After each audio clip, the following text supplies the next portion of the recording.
again. Another very frustrating game today. Now, I did not watch this game because I was working, but obviously this, it's just one like disgraceful performance after another, and this takes the cake. I mean, really, David Peterson right now is not a major league pitcher.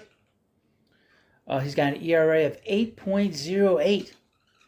In his last 5 starts, his ERA is 9.99. Can't pitch any worse. Well, I guess you could. And before we get into this video, please subscribe to the Baseball Hut, and we're going to get into this again. The team over the last 13 games against these so-called bad teams are 4-9. The Mets have lost 15 out of their last 20. To the New York Mets, you're a bad team right now.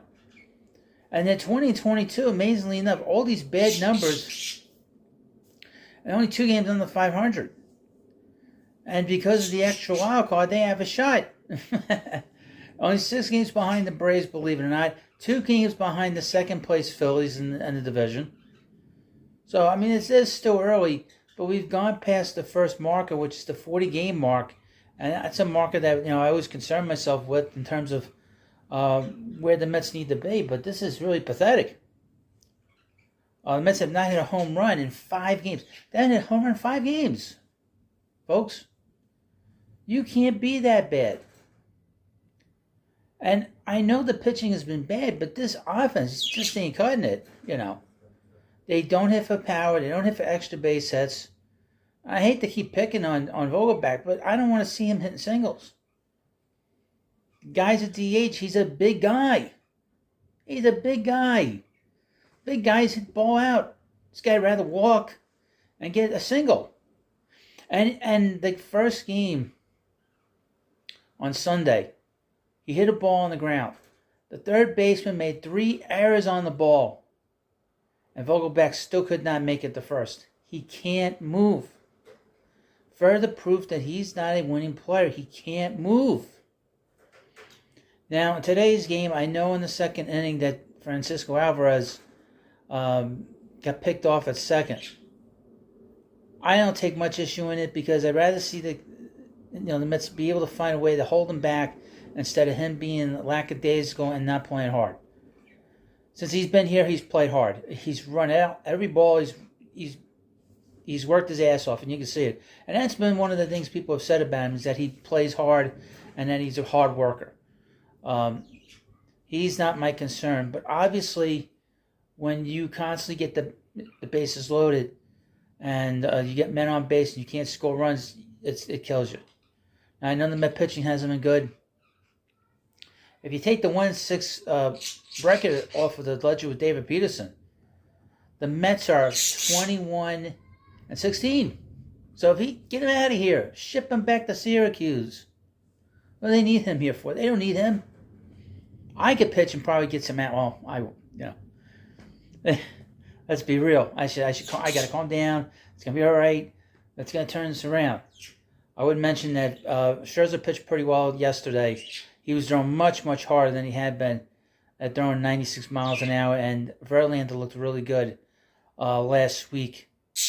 And I would expect that Verlander will pitch really well on Tuesday against the Rays. Now the Mets are going up against a good team. They are a good team, and they've been in New York for the last few days. They played the Yankees very hard, and the Yankees can score some runs a little bit more than the Mets can. At least the Yankees, they have some power that they're displaying. I got the baseball tonight on the baseball night in baseball tonight. I'll get the name right. It's stupid SNY show. They're showing Vientos and Mauricio. Both guys have slugging percentages over 600. Although Mauricio, there's a lot of talk that he's not quite ready yet, that he needs more work in terms of being able to recognize secondary pitches, breaking balls, and curveballs and sliders. And he's not quite ready yet to be on the major league roster. He needs to walk more from what I understand. He needs to do a little bit more offensively.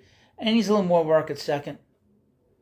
But I would expect that Vientos will be here very soon. I would say, I did predict that the Mets would have Beatty and Alvarez with the Mets on the big league roster by the end of April. I'm going to make a prediction now. Vientos will be here before May 31st. They need another bat on this team. Now, where we're at with this offense is, see, to me, that's always my issues. Can this team score runs on a consistent basis? This team has not been able to score runs on a consistent basis since last September. They've been already shut out 7 times in the first 42 games. They got shut out only 8 times last year. This is a team that doesn't have a lot of power. They've gotten older in spots. They have a young third baseman. They have a young catcher. They're trying to nurse them into this lineup, and they've had good moments, but they're not quite where they need to. They're kids. Players, there's a lot to expect from them right now. They've done a great job. Alvarez has been excellent, like I said. Defensively, he's been very good. Beatty's been very good defensively, by the way. And I thought that I think with him, he's sort of in a low right now. But I think with both of them, the Mets are in good shape with that. But some of these veterans got to kick it in gear. I mean, what's going on with Starlin Marte? I know he had a 5-game hitting streak coming into today's game, but you need more out of that position. Like I said, you can't have a lineup where you have. I saw this lineup: Vogelback, Guillorme, and Michael Perez.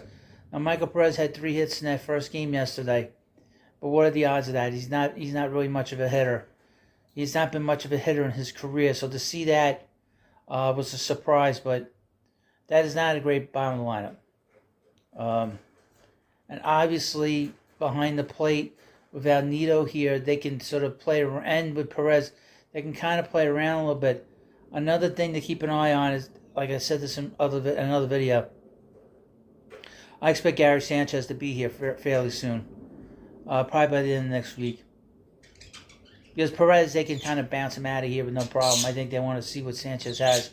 And as you know, the Mets have had Carlos Beltran with the Mets up in Syracuse watching that team. He did say in an interview, this is Beltran, that he felt that Mauricio was probably going to be a superstar, not only offensively but defensively, which was the first that we've heard, and I've heard he had a chance. Now, I'm watching SNY, and it seems like Gary Sanchez has an opt-out for May 19th. So today's May 15th. So I would assume that the Mets will probably pick up his option to have him in the major leagues. So by the end of the week, he'll probably be with the Mets. So I expect him to be here this week. I definitely see that now. I am not a big fan of his.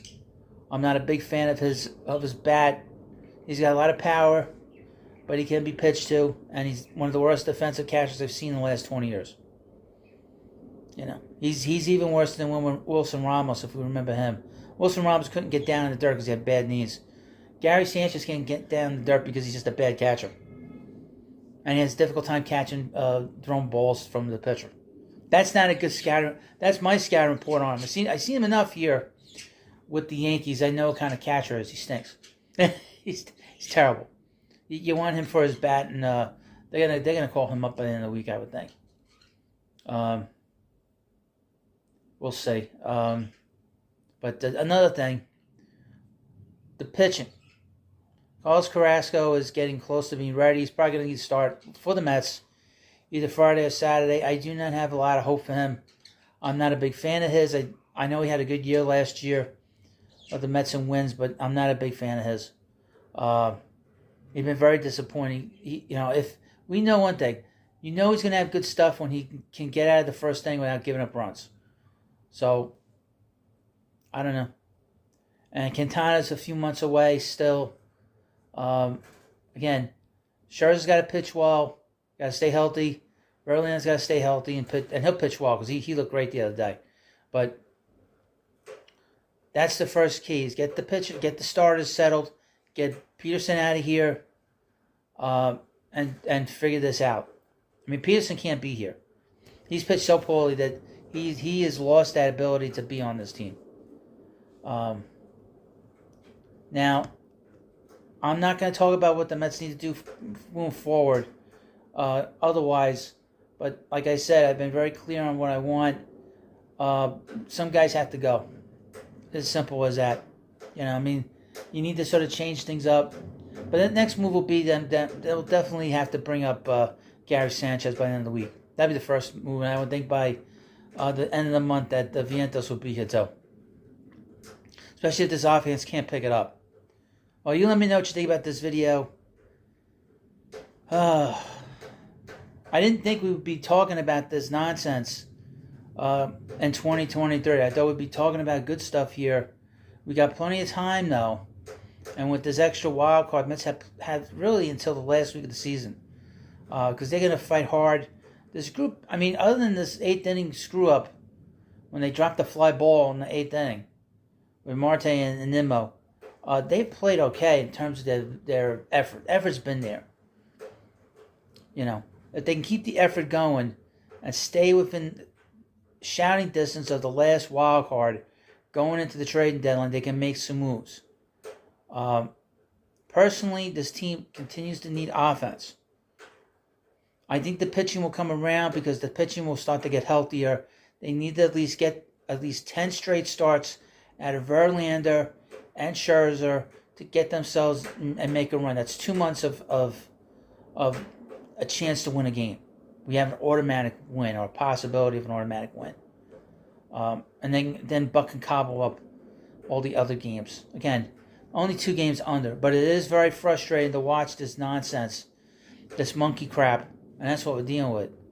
And it drives me crazy when the Mets don't score runs. It absolutely bothers the hell out of me. Because this has been a problem. The biggest problem as a Met fan is you get to see so many teams that can't hit. And you see other teams on bad teams hit. That drives me crazy, really, more than anything else. Well, let me know what you think about this video. And please, of course, subscribe to the Baseball Hut. I hope there's no more rants. I hope there's no more rants this week. I'm probably thinking with the Mets playing the Rays this week, there's a possibility. God help us all. So thank you. And God help me, for that matter. Thank you, and I'll see you later.